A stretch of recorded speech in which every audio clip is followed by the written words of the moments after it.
ನಮಸ್ಕಾರ ಎಲ್ಲರಿಗೂ. ಇವತ್ತಿನ ಈ ವಿಡಿಯೋಗೆ ಸ್ವಾಗತ. ನಾವು ಇಂದು ಇತಿಹಾಸದ ಒಂದು ಅತ್ಯಂತ ಮಹತ್ವದ ಆದರೆ ಹಲವು ಬಾರಿ ಕಡೆಗಣಿಸಲ್ಪಟ್ಟ ಅಧ್ಯಾಯದ ಬಗ್ಗೆ ಮಾತನಾಡಲಿದ್ದೇವೆ. ಇದು ಕೇವಲ ರಾಜರ, ಯುದ್ಧಗಳ ಮತ್ತು ದಿನಾಂಕಗಳ ಕಥೆಯಲ್ಲ. ಇದು ಒಂದು ಸಂಸ್ಕೃತಿಯ ಪುನರುತ್ಥಾನದ ಕಥೆ, ಅಸಾಧಾರಣ ದೃಢ ಸಂಕಲ್ಪದ ಕಥೆ ಮತ್ತು ಕಲ್ಲಿನಲ್ಲಿ ಕಾವ್ಯವನ್ನು ಬರೆದ ಒಂದು ಮಹಾನ್ ಸಾಮ್ರಾಜ್ಯದ ಕಥೆ. ನಾವು ಮಾತನಾಡ್ತಿರುವುದು ವಿಜಯನಗರ ಸಾಮ್ರಾಜ್ಯದ ಬಗ್ಗೆ. ಈ ಸರಣಿಯ ಮೊದಲ ಭಾಗದಲ್ಲಿ ನಾವು ಈ ಸಾಮ್ರಾಜ್ಯದ ಉದಯದ ಹಿಂದಿನ ಐತಿಹಾಸಿಕ ಪರಿಸ್ಥಿತಿಗಳನ್ನು ಆಳವಾಗಿ ಅರ್ಥಮಾಡಿಕೊಳ್ಳೋಣ. ಅಂದಿನ ದಕ್ಷಿಣ ಭಾರತದ ರಾಜಕೀಯ ಸ್ಥಿತಿ ಹೇಗಿತ್ತೋ, ಯಾವ ಶಕ್ತಿಗಳು ಆಳುತ್ತಿದ್ದವು ಮತ್ತು ಅವುಗಳ ಪತನಕ್ಕೆ ಕಾರಣವೇನು? ಈ ಅರಾಜಕತೆಯ ನಡುವೆ ಇಬ್ಬರು ಸಹೋದರರು ಹೇಗೆ ಒಂದು ದೈತ್ಯ ಸಾಮ್ರಾಜ್ಯದ ಕನಸನ್ನು ಕಂಡರು?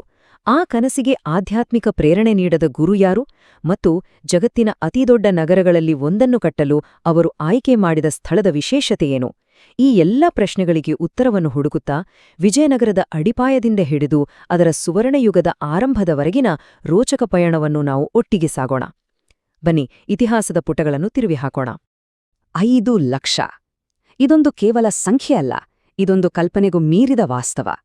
ಕ್ರಿಸ್ತಶಕ 1500ರ ಸುಮಾರಿಗೆ ಜಗತ್ತಿನ ರಾಜಕೀಯ ಮತ್ತು ಸಾಂಸ್ಕೃತಿಕ ಭೂಪಟದಲ್ಲಿ ಲಂಡನ್, ಪ್ಯಾರಿಸ್, ರೋಮ್ನಂತಹ ನಗರಗಳು ತಮ್ಮ ಪ್ರಾಬಲ್ಯವನ್ನು ಸ್ಥಾಪಿಸಲು ಹೆಣಗಾಡುತ್ತಿದ್ದವು.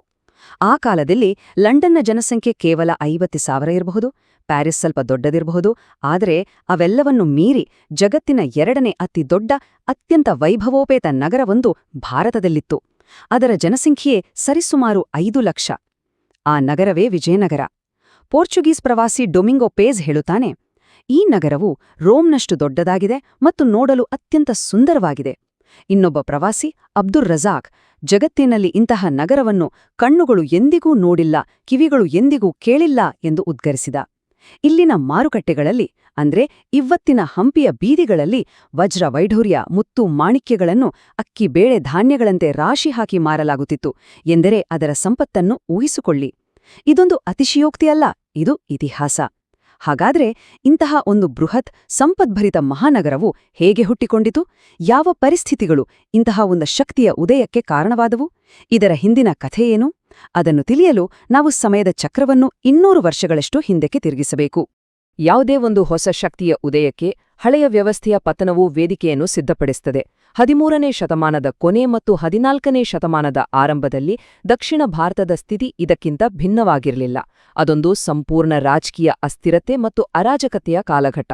ಶತಮಾನಗಳ ಕಾಲ ದಕ್ಷಿಣ ಭಾರತದ ಸಾಂಸ್ಕೃತಿಕ ಮತ್ತು ರಾಜಕೀಯ ಚುಕ್ಕಾಣಿ ಹಿಡಿದಿದ್ದ ಮಹಾನ್ ಸಾಮ್ರಾಜ್ಯಗಳು ಒಂದರ ಹಿಂದೆ ಒಂದರಂತೆ ಕುಸಿಯುತ್ತಿದ್ದವು.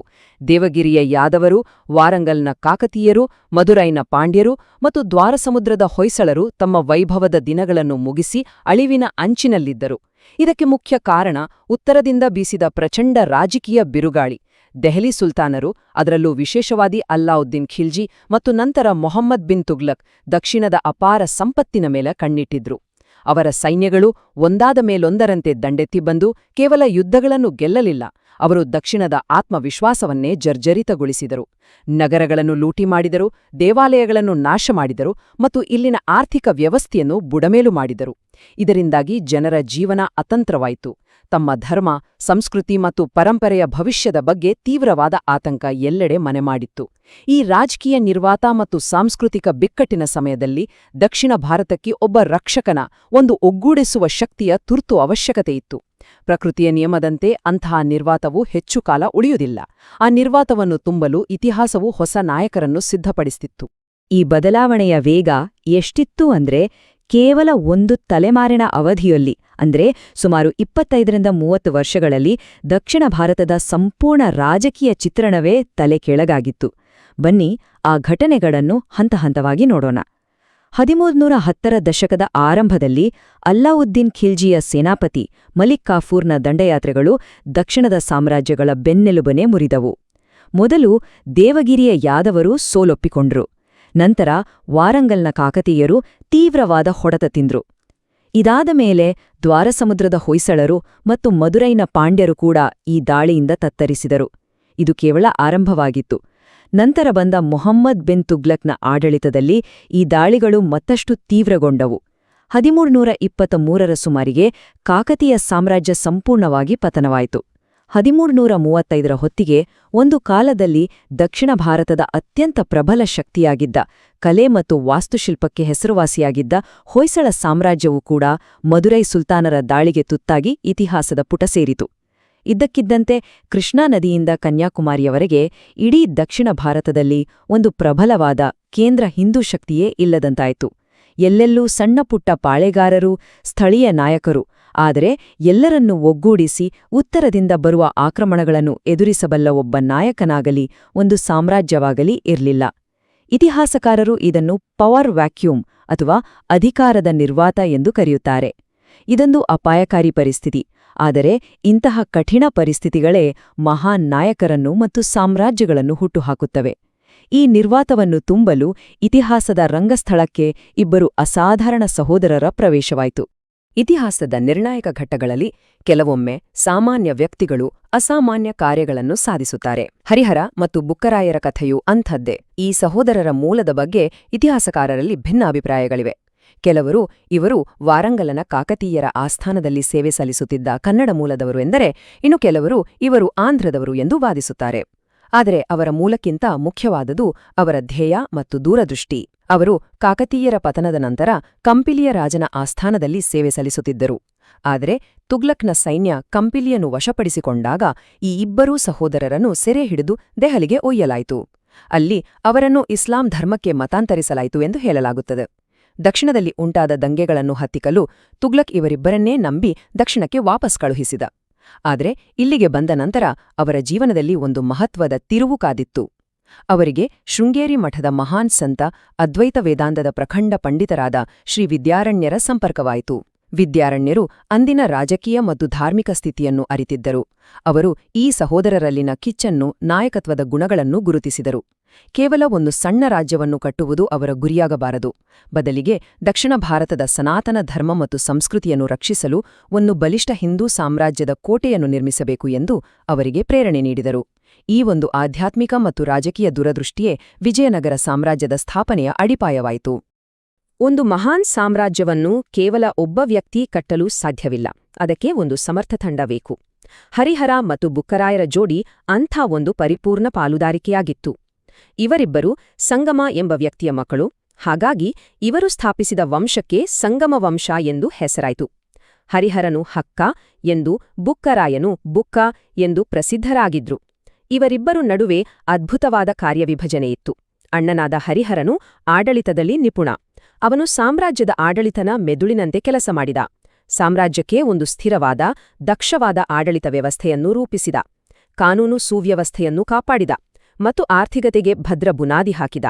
ಅವನಿಗೆ ಪೂರ್ವ ಪಶ್ಚಿಮ ಸಮುದ್ರಾಧೀಶ್ವರರ್, ಅಂದರೆ ಪೂರ್ವ ಮತ್ತು ಪಶ್ಚಿಮ ಸಮುದ್ರಗಳ ಒಡೆಯ ಎಂಬ ಬಿರುದಿತ್ತು. ಇದು ಅವನ ಅಧಿಕಾರದ ವ್ಯಾಪ್ತಿಯನ್ನು ಸೂಚಿಸುತ್ತದೆ. ಮತ್ತೊಂದೆಡೆ ತಮ್ಮನಾದ ಬುಕ್ಕರಾಯನು ಮಹಾನ್ ಯೋಧ ಮತ್ತು ಸೇನಾನಿ.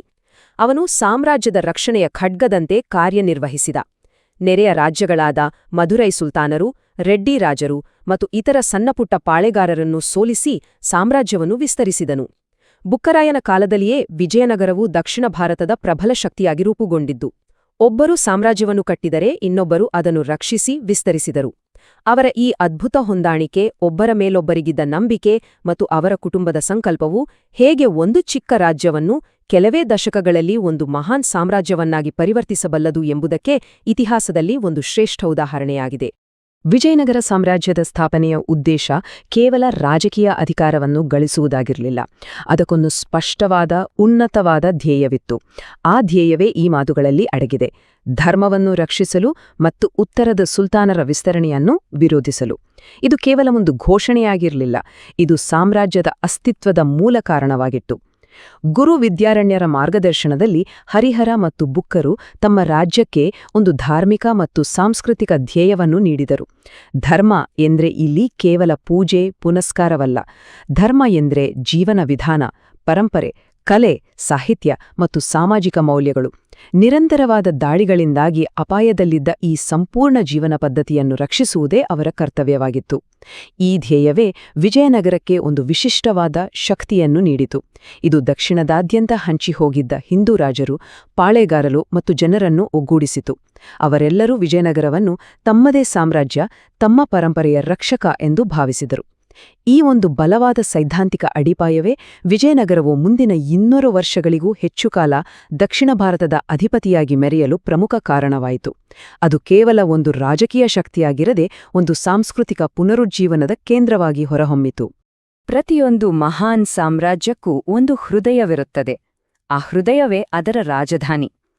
ರೋಮ್ ಸಾಮ್ರಾಜ್ಯಕ್ಕೆ ರೋಮ್ ನಗರವಿದ್ದಂತೆ, ಮೌರ್ಯರಿಗೆ ಪಾಟಲಿಪುತ್ರವಿದ್ದಂತೆ, ವಿಜಯನಗರ ಸಾಮ್ರಾಜ್ಯದ ಹೃದಯವಾಗಿತ್ತು ಅದರ ರಾಜಧಾನಿ ವಿಜಯನಗರ, ಇಂದಿನ ಹಂಪಿ. ಈ ನಗರದ ನಿರ್ಮಾಣವು ಕೇವಲ ಒಂದು ಆಡಳಿತ ಕೇಂದ್ರವನ್ನು ಸ್ಥಾಪಿಸುವುದಾಗಿರಲಿಲ್ಲ, ಅದೊಂದು ದೊಡ್ಡ ಕನಸಿನ ಸಾಕಾರವಾಗಿತ್ತು.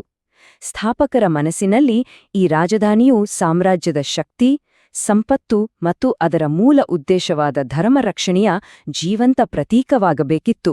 ಹಾಗಾಗಿಯೇ ಅವರು ಸ್ಥಳದ ಆಯ್ಕೆಯಿಂದ ಹಿಡಿದು ನಗರದ ವಿನ್ಯಾಸದವರೆಗೂ ಅತ್ಯಂತ ಎಚ್ಚರಿಕೆ ವಹಿಸಿದರು. ಈ ನಗರವು ಹೇಗಿರಬೇಕೆಂದ್ರೆ ಶತ್ರುಗಳಿಗೆ ಅದು ಅಜೇಯವಾದ ಕೋಟೆಯಂತೆ ಕಾಣಬೇಕು. ಅದೇ ಸಮಯದಲ್ಲಿ ಜಗತ್ತಿನಾದ್ಯಂತದ ವ್ಯಾಪಾರಿಗಳಿಗೆ, ಕಲಾವಿದರಿಗೆ, ವಿದ್ವಾಂಸರಿಗೆ ಅದೊಂದು ಸ್ವಾಗತದ, ಅವಕಾಶಗಳ ಕೇಂದ್ರವಾಗಿರಬೇಕು. ಈ 2 ವಿಭಿನ್ನ ಉದ್ದೇಶಗಳನ್ನು ಒಂದೇ ನಗರದಲ್ಲಿ ಸಾಧಿಸುವುದು ಸುಲಭದ ಮಾತಾಗಿರಲಿಲ್ಲ.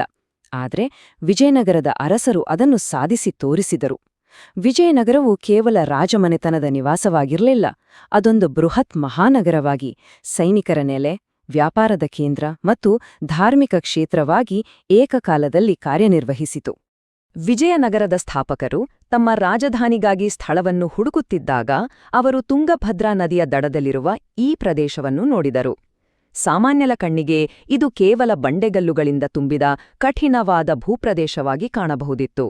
ಆದರೆ ಹರಿಹರ ಮತ್ತು ಬುಕ್ಕರಂತಹ ಯುದ್ಧತಂತ್ರ ನಿಪುಣರ ಕಣ್ಣಿಗೆ ಇಲ್ಲಿ ಪ್ರಕೃತಿಯೇ ನಿರ್ಮಿಸಿದ ಒಂದು ಅಜೇಯವಾದ ಕೋಟೆ ಕಾಣಿಸಿತು. ಅವರ ಈ ಆಯ್ಕೆಯ ಹಿಂದೆ ಒಂದು ಆಳವಾದ ವ್ಯೂಹಾತ್ಮಕ ಚಿಂತನೆಯಿತ್ತು. ನೋಡಿ, ಈ ಭೂಪ್ರದೇಶದ 3 ಬದಿಗಳಲ್ಲಿ ಬೃಹತ್ ಗ್ರಾನೈಟ್ ಬಂಡೆಗಳ ಬೆಟ್ಟಗಳಿವೆ. ಈ ಬೆಟ್ಟಗಳು ಮಾನವ ನಿರ್ಮಿತ ಕೋಟೆ ಗೋಡೆಗಳಿಗಿಂತಲೂ ಹೆಚ್ಚು ಬಲಿಷ್ಠವಾದ ನೈಸರ್ಗಿಕ ರಕ್ಷಣೆಯನ್ನು ಒದಗಿಸುತ್ತವೆ. ಶತ್ರು ಸೈನ್ಯವು ಈ ಬೆಟ್ಟಗಳನ್ನು ಹತ್ತಿ ಬರುವುದು ಅಸಾಧ್ಯದ ಮಾತು. ಇನ್ನು 4ನೇ ಬದಿಯಲ್ಲಿ ರಭಸವಾಗಿ ಹರಿಯುವ ತುಂಗಭದ್ರಾ ನದಿಯಿದೆ. ಈ ನದಿಯು ಒಂದು ನೈಸರ್ಗಿಕ ಕಂದಕದಂತೆ ಕೆಲಸ ಮಾಡುತ್ತದೆ. ಶತ್ರುಗಳು ಸುಲಭವಾಗಿ ನದಿಯನ್ನು ದಾಟಿ ಬರುವುದನ್ನು ತಡೆಯುತ್ತದೆ. ಇದರ ಜತೆಗೆ ಈ ಪ್ರದೇಶಕ್ಕೆ ಪೌರಾಣಿಕ ಮಹತ್ವವೂ ಇತ್ತು. ಇದು ರಾಮಾಯಣದಲ್ಲಿ ಬರುವ ಕಿಷ್ಕಿಂಧಾ ಪ್ರದೇಶ, ಅಂದರೆ ವಾನರ ರಾಜರಾದ ವಾಲಿ, ಸುಗ್ರೀವ ಮತ್ತು ಹನುಮಂತನ ಜನ್ಮಸ್ಥಳ ಎಂದು ನಂಬಲಾಗಿದೆ. ಈ ಪೌರಾಣಿಕ ಹಿನ್ನೆಲೆಯು ಸ್ಥಾಪಕರ ಧರ್ಮರಕ್ಷಣೆಯ ಧ್ಯೇಯಕ್ಕೆ ಒಂದು ಪವಿತ್ರವಾದ ಆಯಾಮವನ್ನು ನೀಡಿತು. ಹೀಗೆ ನೈಸರ್ಗಿಕ ರಕ್ಷಣೆ ಮತ್ತು ಧಾರ್ಮಿಕ ಮಹತ್ವ, ಈ 2 ಕಾರಣಗಳಿಂದಾಗಿ ಹಂಪಿಯು ವಿಜಯನಗರದ ರಾಜಧಾನಿಯಾಗಿ ಆಯ್ಕೆಯಾಯಿತು. ಒಂದು ಸಾಮ್ರಾಜ್ಯದ ರಾಜಧಾನಿಯ ಯಶಸ್ಸು ಅದರ ಸ್ಥಳದ ಆಯ್ಕೆಯ ಮೇಲೆ ಭಾರಷ್ಟು ಅವಲಂಬಿತವಾಗಿರುತ್ತದೆ. ಹಂಪಿಯ ಆಯ್ಕೆಯು ವಿಜಯನಗರದ ಸ್ಥಾಪಕರ ದೂರದೃಷ್ಟಿಗೆ ಹಿಡಿದ ಕೈಗನ್ನಡಿ. ಇದನ್ನು ನಾವು 3 ಪ್ರಮುಖ ಕಾರಣಗಳ ಮೂಲಕ ಅರ್ಥಮಾಡಿಕೊಳ್ಳಬಹುದು. ಮೊದಲನೆಯದು ಮತ್ತು ಅತ್ಯಂತ ಮುಖ್ಯವಾದುದು ನೈಸರ್ಗಿಕ ರಕ್ಷಣೆ. ನಾನು ಈಗಾಗಲೇ ಹೇಳಿದಂತೆ ಗ್ರಾನೈಟ್ ಬೆಟ್ಟಗಳು ಮತ್ತು ತುಂಗಭದ್ರಾ ನದಿಯೂ ಸೇರಿ ಹಂಪಿಗೆ ಒಂದು ಅಭೇದ್ಯ ರಕ್ಷಣಾ ಕವಚವನ್ನು ಒದಗಿಸಿದ್ದವು. ಇದರಿಂದಾಗಿ ಸಾಮ್ರಾಜ್ಯವು ತನ್ನ ರಾಜಧಾನಿಯ ರಕ್ಷಣೆಗೆ ಅತಿಯಾದ ಸೈನಿಕರನ್ನು ಮತ್ತು ಸಂಪನ್ಮೂಲವನ್ನು ವ್ಯಯಿಸುವ ಅಗತ್ಯವಿರಲಿಲ್ಲ. ಎರಡನೆಯ ಕಾರಣ ವ್ಯೂಹಾತ್ಮಕ ನಿಯಂತ್ರಣ. ಹಂಪಿಯು ದಕ್ಷಿಣ ಭಾರತದ ಪ್ರಮುಖ ವ್ಯಾಪಾರ ಮಾರ್ಗಗಳು ಸಂಧಿಸುವ ಸ್ಥಳದಲ್ಲಿತ್ತು. ಪಶ್ಚಿಮ ಕರಾವಳಿಯ ಬಂದರುಗಳಿಂದ ಮಲಬಾರಿನ ಸಾಂಬಾರ ಪದಾರ್ಥಗಳನ್ನು ಮತ್ತು ಪೂರ್ವ ಕರಾವಳಿಯಿಂದ ಬಟ್ಟೆ ಮತ್ತು ಇತರ ವಸ್ತುಗಳನ್ನು ಸಾಗಿಸುವ ಮಾರ್ಗಗಳು ಇದರ ಮೂಲಕ ಹಾದುಹೋಗುತ್ತಿದ್ದವು. ಈ ಮಾರ್ಗಗಳ ಮೇಲಿನ ನಿಯಂತ್ರಣವು ಸಾಮ್ರಾಜ್ಯಕ್ಕೆ ಅಪಾರವಾದ ಸುಂಕ ಮತ್ತು ತೆರಿಗೆಯನ್ನು ತಂದುಕೊಟ್ಟಿತು. ಮೂರನೆಯ ಕಾರಣ ಫಲವತ್ತಾದ ಭೂಮಿ ಮತ್ತು ಸಂಪನ್ಮೂಲಗಳು. ತುಂಗಭದ್ರಾ ನದಿಯ ಸುತ್ತಮುತ್ತಲಿನ ಪ್ರದೇಶವು ಅತ್ಯಂತ ಫಲವತ್ತಾಗಿತ್ತು. ವಿಜಯನಗರದ ರಾಜರು ನದಿಗೆ ಅಣೆಕಟ್ಟುಗಳನ್ನು ಮತ್ತು ಕಾಲುವೆಗಳನ್ನು ನಿರ್ಮಿಸಿ ಕೃಷಿಗೆ ನೀರಾವರಿಯನ್ನು ಒದಗಿಸಿದ್ದರು. ಇದರಿಂದಾಗಿ ಲಕ್ಷಾಂತರ ಜನಸಂಖ್ಯೆಯಿದ್ದ ರಾಜಧಾನಿಗೆ ಆಹಾರದ ಕೊರತೆ ಎಂದಿಗೂ ಉಂಟಾಗಲಿಲ್ಲ. ಹೀಗೆ ಅದ್ಭುತ ರಕ್ಷಣೆ, ವ್ಯಾಪಾರ ಮಾರ್ಗಗಳ ನಿಯಂತ್ರಣೆ ಮತ್ತು ಸಮೃದ್ಧವಾದ ಸಂಪನ್ಮೂಲಗಳು, ಈ 3 ಅಂಶಗಳು ಹಂಪಿಯನ್ನು ಒಂದು ಆದರ್ಶ ರಾಜಧಾನಿಯನ್ನಾಗಿ ಮಾಡಿದವು. ಯಾವುದೇ ಸಾಮ್ರಾಜ್ಯಕ್ಕೆ ಒಂದು ಸುಭದ್ರವಾದ ರಾಜಕೀಯ ಮತ್ತು ಆರ್ಥಿಕ ಅಡಿಪಾಯ ಸಿಕ್ಕಾಗ ಅಲ್ಲಿ ಕಲೆ, ಸಂಸ್ಕೃತಿ ಮತ್ತು ಜ್ಞಾನವು ತಾನಾಗಿಯೇ ಅರಳಲು ಪ್ರಾರಂಭಿಸುತ್ತದೆ. ವಿಜಯನಗರದ ವಿಷಯದಲ್ಲೂ ಹಾಗೆಯೇ ಆಯಿತು. ಸಂಗಮ ವಂಶದ ರಾಜರು ಹಾಕಿಕೊಟ್ಟ ಭದ್ರ ಬುನಾದಿಯ ಮೇಲೆ ನಂತರ ಬಂದ ಸಾಳುವ, ತುಳುವ ಮತ್ತು ಅರವೀಡು ವಂಶದ ರಾಜರು, ಅದರಲ್ಲೂ ವಿಶೇಷವಾಗಿ ತುಳುವ ವಂಶದ ಶ್ರೀಕೃಷ್ಣದೇವರಾಯನ ಕಾಲದಲ್ಲಿ ಸಾಮ್ರಾಜ್ಯವು ತನ್ನ ವೈಭವದ ಪರಾಕಾಷ್ಠೆಯನ್ನು ತಲುಪಿತು. ಈ ಕಾಲವನ್ನು ಇತಿಹಾಸಕಾರರು ವಿಜಯನಗರದ ಸುವರ್ಣಯುಗ ಎಂದು ಕರೆಯುತ್ತಾರೆ. ಈ ಯುಗದಲ್ಲಿ ಸಮೃದ್ಧಿಯು ಕೇವಲ ಆರ್ಥಿಕವಾಗಿರಲಿಲ್ಲ, ಅದು ಬೌದ್ಧಿಕ ಮತ್ತು ಸೃಜನಾತ್ಮಕವಾಗಿತ್ತು. ರಾಜರು ಕೇವಲ ಮಹಾನ್ ಯೋಧರು ಮತ್ತು ಆಡಳಿತಗಾರರಾಗಿರದೆ ಕಲೆ, ಸಾಹಿತ್ಯ, ಸಂಗೀತ ಮತ್ತು ವಾಸ್ತುಶಿಲ್ಪದ ಮಹಾನ್ ಪೋಷಕರಾಗಿದ್ದರು. ಅವರ ಆಸ್ಥಾನಗಳು ಕವಿಗಳು, ವಿದ್ವಾಂಸರು, ಸಂಗೀತಕಾರರು ಮತ್ತು ಕಲಾವಿದರಿಂದ ತುಂಬಿ ತುಳುಕುತ್ತಿದ್ದವು. ಬೃಹತ್ ಮತ್ತು ಸುಂದರವಾದ ದೇವಾಲಯಗಳ ನಿರ್ಮಾಣವು ಒಂದು ದೊಡ್ಡ ಉದ್ಯಮವಾಗಿ ಬೆಳೆಯಿತು. ಇದು ದಕ್ಷಿಣ ಭಾರತದ ಸೃಜನಶೀಲತೆಯ ಕೇಂದ್ರವಾಯಿತು. ಕನ್ನಡ, ತೆಲುಗು, ತಮಿಳು ಮತ್ತು ಸಂಸ್ಕೃತ ಭಾಷೆಗಳಲ್ಲಿ ಶ್ರೇಷ್ಠವಾದ ಸಾಹಿತ್ಯ ಕೃತಿಗಳು ರಚನೆಯಾದವು. ಈ ಸುವರ್ಣಯುಗವು ಕೇವಲ ದಕ್ಷಿಣ ಭಾರತದ ಇತಿಹಾಸದಲ್ಲಿ ಮಾತ್ರವಲ್ಲ, ಇಡೀ ಭಾರತದ ಇತಿಹಾಸದಲ್ಲಿ ಒಂದು ಪ್ರಮುಖವಾದ ಸಾಂಸ್ಕೃತಿಕ ಮೈಲಿಗಲ್ಲು. ವಿಜಯನಗರದ ಸುವರ್ಣಯುಗದ ಸಮೃದ್ಧಿಯನ್ನು ಅಳೆಯಲು ಅದರ ಮಾರುಕಟ್ಟೆಗಳಿಗಿಂತ ಉತ್ತಮವಾದ ಸ್ಥಳ ಬೇರೊಂದಿಲ್ಲ. ವಿಜಯನಗರದ, ಅಂದರೆ ಹಂಪಿಯ ಬಜಾರುಗಳು ಜಗತ್ತಿನಾದ್ಯಂತ ಪ್ರಸಿದ್ಧಿಯಾಗಿದ್ದವು. ಪರ್ಷ್ಯಾ, ಅರೇಬಿಯಾ, ಪೋರ್ಚುಗಲ್, ಚೀನಾ ಮತ್ತು ಆಗ್ನೇಯ ಏಷ್ಯಾದ ದೇಶಗಳಿಂದ ವ್ಯಾಪಾರಿಗಳು ಇಲ್ಲಿಗೆ ಬರುತ್ತಿದ್ದರು. ಪೋರ್ಚುಗೀಸ್ ಪ್ರವಾಸಿಗರಾದ ಪೇಸ್ ಮತ್ತು ನೂನಿಸ್ ಅವರ ಬರಹಗಳಲ್ಲಿ ಇದರ ಬಗ್ಗೆ ಅದ್ಭುತವಾದ ವರ್ಣನೆಗಳಿವೆ. ಅವರು ಬರೆಯುತ್ತಾರೆ, ಈ ನಗರದಲ್ಲಿ ಜಗತ್ತಿನಲ್ಲಿ ಸಿಗಬಹುದಾದ ಎಲ್ಲ ವಸ್ತುಗಳು ಲಭ್ಯವಿವೆ. ಇಲ್ಲಿನ ಒಂದು ಬೀದಿಯಲ್ಲಿ ಕೇವಲ ವಜ್ರ, ಮಾಣಿಕ್ಯ, ಪಚ್ಚೆ ಮತ್ತು ಮುತ್ತುಗಳನ್ನು ಮಾರುವ ಅಂಗಡಿಗಳಿವೆ. ಇದನ್ನು ಕಲ್ಪಿಸಿಕೊಳ್ಳಿ, ಒಂದು ಇಡೀ ರಸ್ತೆಯಲ್ಲಿ ಕೇವಲ ರತ್ನವ್ಯಾಪಾರಿಗಳು ಅಕ್ಕಿ ಕಾಳಿನಂತೆ ವಜ್ರಗಳನ್ನು ಅಳೆದು ಮಾರುತ್ತಿದ್ದರು ಎಂದರೆ ಆ ಸಂಪತ್ತು ಎಂತಹ ಮಟ್ಟದಲ್ಲಿರಬೇಕು.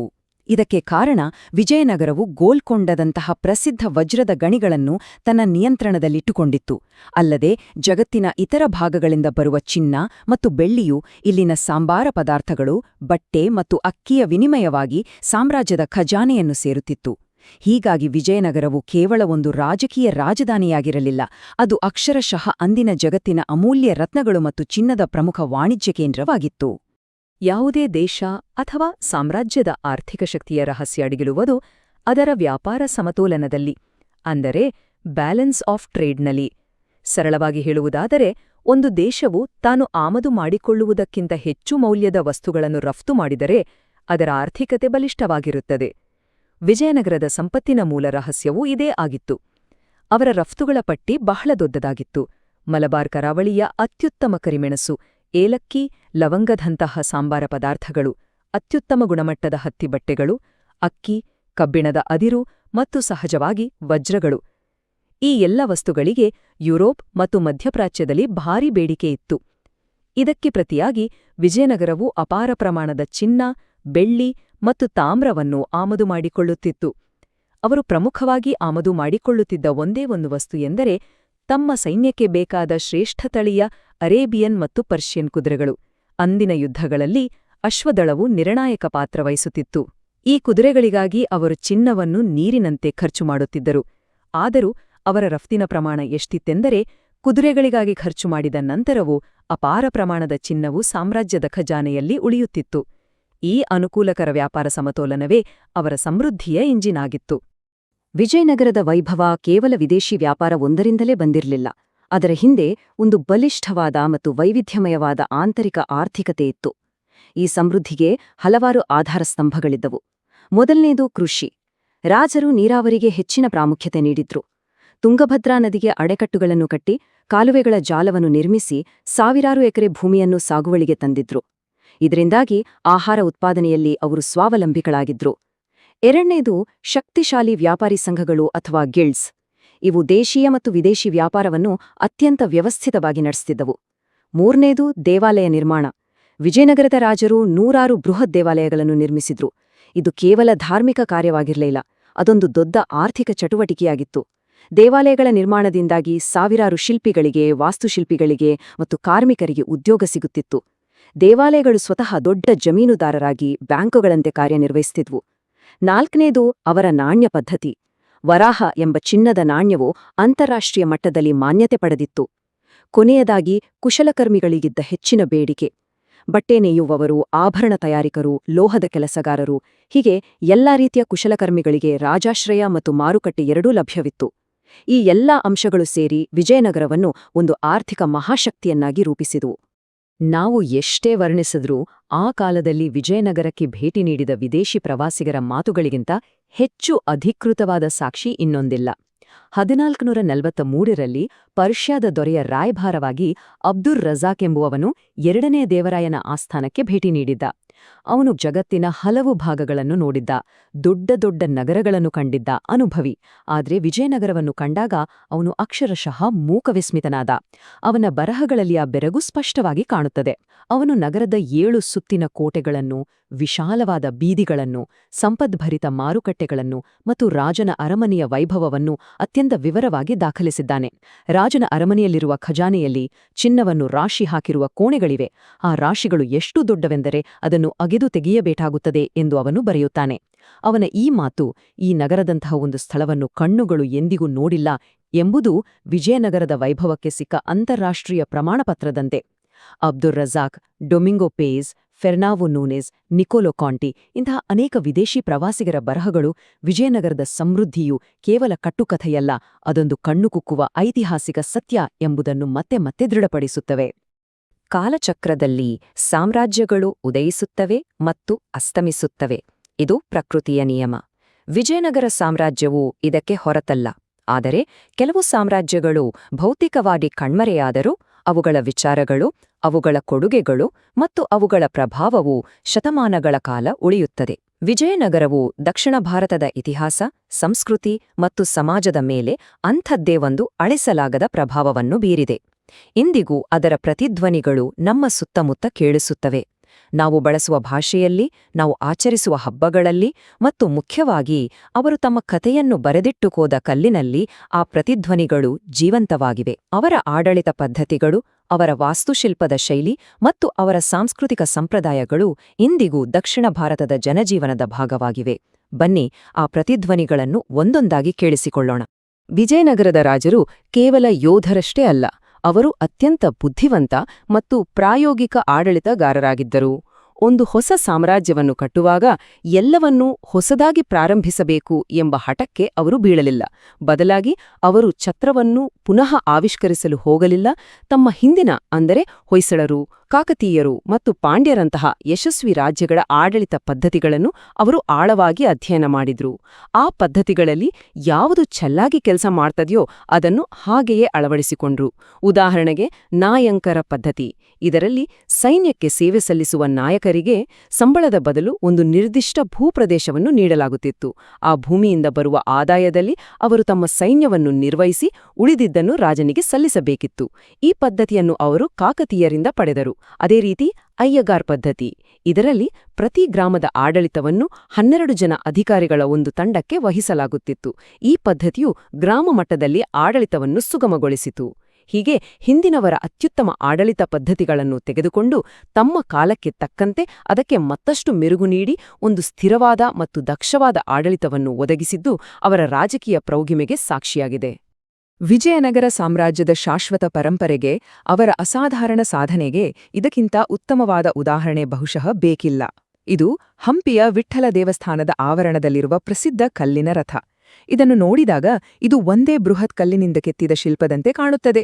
ಆದರೆ ವಾಸ್ತವದಲ್ಲಿ ಇದನ್ನು ಹಲವು ಗ್ರಾನೈಟ್ ಕಲ್ಲುಗಳನ್ನು ಬಳಸಿ ಒಂದಕ್ಕೊಂದು ಎಷ್ಟು ನಿಖರವಾಗಿ ಜೋಡಿಸಲಾಗಿದೆ ಎಂದರೆ ಆ ಕೀಲುಗಳು ಕಾಣಿಸುವುದೇ ಇಲ್ಲ. ಇದರ ಚಕ್ರಗಳು ಕೂಡ ವೃತ್ತಾಕಾರವಾಗಿ ತಿರುಗುತ್ತಿದ್ದವು ಎಂದು ಹೇಳಲಾಗುತ್ತದೆ. ಇದು ಕೇವಲ ಒಂದು ಕಲಾಕೃತಿಯಲ್ಲ, ಇದು ವಿಜಯನಗರದ ಶಿಲ್ಪಿಗಳ ಕಲಾತ್ಮಕತೆ, ಅವರ ಎಂಜಿನಿಯರಿಂಗ್ ಕೌಶಲ್ಯ ಮತ್ತು ಅವರ ಸೌಂದರ್ಯ ಪ್ರಜ್ಞೆಯ ಪರಾಕಾಷ್ಠೆ. ಈ ರಥವು ಗರುಡನಿಗೆ ಸಮರ್ಪಿತವಾಗಿದ್ದು ಮುಖ್ಯ ದೇವಾಲಯದಲ್ಲಿರುವ ವಿಠ್ಠಲನ, ಅಂದರೆ ವಿಷ್ಣುವಿನ, ವಾಹನವನ್ನು ಪ್ರತಿನಿಧಿಸುತ್ತದೆ. ಈ ಅದ್ಭುತ ವಾಸ್ತುಶಿಲ್ಪದ ಮಹತ್ವವನ್ನು ಇಡೀ ಜಗತ್ತು ಗುರುತಿಸಿದೆ. 1986ರಲ್ಲಿ ಯುನೆಸ್ಕೋ ಸಂಸ್ಥೆಯು ಹಂಪಿಯ ಸ್ಮಾರಕಗಳ ಸಮೂಹವನ್ನು ವಿಶ್ವ ಪರಂಪರೆಯ ತಾಣ ಎಂದು ಘೋಷಿಸಿತು. ಈ ಮೂಲಕ ವಿಜಯನಗರದ ಕಲಾ ಪರಂಪರೆಯು ಕೇವಲ ಭಾರತದ್ದಲ್ಲ, ಅದು ಇಡೀ ಮಾನವಕುಲದ ಆಸ್ತಿಯೆಂದು ಸಾರಿದೆ. ವಿಜಯನಗರದ ಪರಂಪರೆ ಕೇವಲ ನಿರ್ಜೀವ ಕಲ್ಲುಗಳಲ್ಲಿ ಮಾತ್ರವಿಲ್ಲ, ಅದು ಇಂದಿಗೂ ಜೀವಂತವಾಗಿರುವ ಸಂಪ್ರದಾಯಗಳಲ್ಲೂ ಇದೆ. ಇದಕ್ಕೆ ಅತ್ಯುತ್ತಮ ಉದಾಹರಣೆ ಪ್ರತಿ ವರ್ಷ ಕರ್ನಾಟಕ ಸರ್ಕಾರವು ಹಂಪಿಯಲ್ಲಿ ಆಯೋಜಿಸುವ ಹಂಪಿ ಉತ್ಸವ. ಈ ಉತ್ಸವವು ಕೇವಲ ಒಂದು ಪ್ರವಾಸಿ ಆಕರ್ಷಣೆ ಅಲ್ಲ, ಅದಕ್ಕೊಂದು ಆಳವಾದ ಐತಿಹಾಸಿಕ ಹಿನ್ನೆಲೆಯಿದೆ. ವಿಜಯನಗರ ಸಾಮ್ರಾಜ್ಯದ ಶ್ರೇಷ್ಠ ಅರಸನಾದ ಶ್ರೀಕೃಷ್ಣದೇವರಾಯನ ಕಾಲದಲ್ಲಿ ದಸರಾ ಹಬ್ಬವನ್ನು ಮಹಾನವಮಿ ಅಥವಾ ವಿಜಯ ಉತ್ಸವ ಎಂದು ಅತ್ಯಂತ ವೈಭವದಿಂದ ಆಚರಿಸಲಾಗುತ್ತಿತ್ತು. ಆ 9 ದಿನಗಳ ಕಾಲ ರಾಜನು ಮಹಾನವಮಿ ದಿಬ್ಬದ ಮೇಲೆ ಕುಳಿತು ಸೈನ್ಯದ ಪರೇಡ್, ಸಾಂಸ್ಕೃತಿಕ ಕಾರ್ಯಕ್ರಮಗಳು ಮತ್ತು ಕ್ರೀಡಾ ಸ್ಪರ್ಧೆಗಳನ್ನು ವೀಕ್ಷಿಸುತ್ತಿದ್ದ. ಸಾಮಂತ ರಾಜರುಗಳು ಬಂದು ತಮ್ಮ ನಿಷ್ಠೆಯನ್ನು ಪ್ರದರ್ಶಿಸುತ್ತಿದ್ರು. ಇಂದಿನ ಹಂಪಿ ಉತ್ಸವವು ಆ ಹಳೆಯ ವಿಜಯ ಉತ್ಸವದ ಆಧುನಿಕ ಪ್ರತಿರೂಪ. ಇದು ಸಂಗೀತ, ನೃತ್ಯ, ನಾಟಕಗಳ ಮೂಲಕ ಆ ಸುವರ್ಣಯುಗದ ಸಂಸ್ಕೃತಿಯನ್ನು ಪುನಃಸೃಷ್ಟಿಸುವ ಒಂದು ಪ್ರಯತ್ನ. ಈ ಉತ್ಸವವು ಭೂತಕಾಲವನ್ನು ವರ್ತಮಾನದೊಂದಿಗೆ ಬೆಸೆಯುತ್ತದೆ. ಶತಮಾನಗಳ ಹಿಂದೆ ಯಾವ ಸ್ಥಳದಲ್ಲಿ ವೈಭವದ ಆಚರಣೆಗಳು ನಡೆಯುತ್ತಿದ್ದವೋ ಅದೇ ಸ್ಥಳದಲ್ಲಿ ಇಂದಿಗೂ ಆ ಸಾಂಸ್ಕೃತಿಕ ಚೈತನ್ಯ ಜೀವಂತವಾಗಿದೆ ಎಂಬುದಕ್ಕೆ ಇದು ಸಾಕ್ಷಿಯಾಗಿದೆ. ಹಾಗಾದ್ರೆ ವಿಜಯನಗರದ ಈ ಕಥೆಯಿಂದ ನಾವು ಕಲಿಯೋದೇನು? 1565ರ ತಾಳಿಕೋಟೆ ಯುದ್ಧದಲ್ಲಿ ವಿಜಯನಗರವು ಭೌತಿಕವಾಗಿ ನಾಶವಾಗಿರಬಹುದು. ಅದರ ರಾಜಧಾನಿಯನ್ನು ಲೂಟಿ ಮಾಡಿ ಸುಟ್ಟು ಹಾಕಿರಬಹುದು. ಆದರೆ ಒಂದು ಸಾಮ್ರಾಜ್ಯವೆಂದರೆ ಕೇವಲ ಕಟ್ಟಡಗಳಲ್ಲ, ಕೋಟೆಗಳಲ್ಲ. ಒಂದು ಸಾಮ್ರಾಜ್ಯವೆಂದರೆ ಅದು ಪ್ರತಿನಿಧಿಸುವ ಮೌಲ್ಯಗಳು ಮತ್ತು ಕಲ್ಪನೆಗಳು. ವಿಜಯನಗರವು ಪ್ರತಿನಿಧಿಸಿದ ಧರ್ಮರಕ್ಷಣೆ, ಕಲಾಪೋಷಣೆ, ಸರ್ವಧರ್ಮ ಸಹಿಷ್ಣುತೆ ಮತ್ತು ಆರ್ಥಿಕ ಸಮೃದ್ಧಿಯ ಕಲ್ಪನೆಗಳು ಇಂದಿಗೂ ನಮಗೆ ಸ್ಫೂರ್ತಿದಾಯಕವಾಗಿವೆ. ಅವರು ತಮ್ಮ ಕಥೆಯನ್ನು, ತಮ್ಮ ಮೌಲ್ಯಗಳನ್ನು ಕಲ್ಲಿನಲ್ಲಿ ಅಜರಾಮರವಾಗಿ ಕೆತ್ತಿಹೋಗಿದ್ದಾರೆ. ಆ ಕಲ್ಲುಗಳು ಇಂದಿಗೂ ನಮ್ಮೊಂದಿಗೆ ಮಾತನಾಡುತ್ತವೆ. ಈ ಇತಿಹಾಸದ ಅಧ್ಯಯನವು ನಮ್ಮನ್ನು ಒಂದು ಆಳವಾದ ಪ್ರಶ್ನೆಯತ್ತ ಕೊಂಡೊಯ್ಯುತ್ತದೆ. ನೂರಾರು, ಸಾವಿರಾರು ವರ್ಷಗಳ ನಂತರ ಭವಿಷ್ಯದ ಪೀಳಿಗೆಯು ನಮ್ಮ ಕಾಲವನ್ನು ನೋಡಿದಾಗ ನಾವು ಬಿಟ್ಟುಹೋಗುವ ಕುರುಹುಗಳು ಯಾವುವು? ನಮ್ಮ ಸಮಾಜದ, ನಮ್ಮ ಸಂಸ್ಕೃತಿಯ ಕಲ್ಲಿನ ಪ್ರತಿಧ್ವನಿ ಯಾವುದು? ಈ ಪ್ರಶ್ನೆಯೊಂದಿಗೆ ಇಂದಿನ ಈ ಚರ್ಚೆಯನ್ನು ಮುಗಿಸೋಣ. ಮುಂದಿನ ಭಾಗದಲ್ಲಿ ನಾವು ವಿಜಯನಗರದ ಆಡಳಿತ, ಸಮಾಜ ಮತ್ತು ಅವರ ಸೈನಿಕ ಶಕ್ತಿಯ ಬಗ್ಗೆ ಮತ್ತಷ್ಟು ಆಳವಾಗಿ ತಿಳಿಯೋಣ. ಧನ್ಯವಾದಗಳು.